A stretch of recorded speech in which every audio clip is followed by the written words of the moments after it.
Čau, vítám vás u dalšího videa.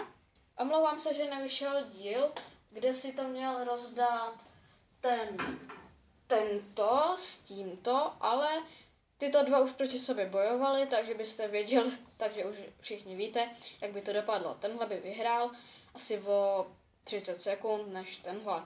Tak já se je zase uklidím. A jdeme se vrhnout na roztáčení těchto dalších fidget spinnerů.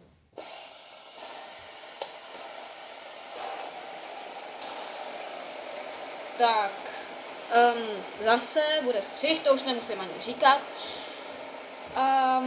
Jediný fidget spinnery, co tu byly, je tenhle a tenhle.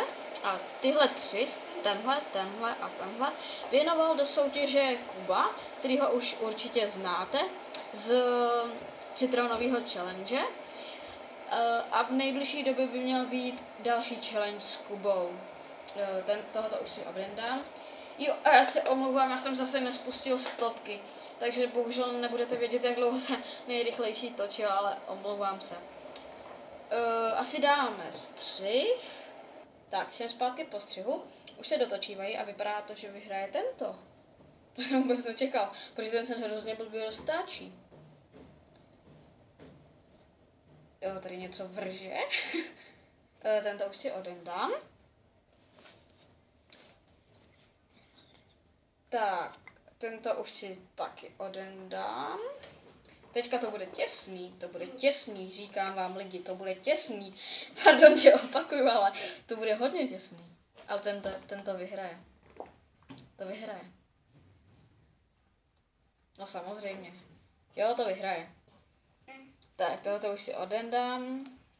A tento. Tak, já si ho vezmu. O tomto fidget spinneru vám bohužel nic neřeknu, protože není můj. Ale já bych se mohl zeptat Kuby, aby nám o něm něco řekl v videu, které, jak jsem říkal, už v nejbližší době vyjde. Nejspíš, no nevím, kdy to bude, ale prostě v nejbližší době vyjde. A řekne nám o něm něco. A můžeme se rozloučit a čau.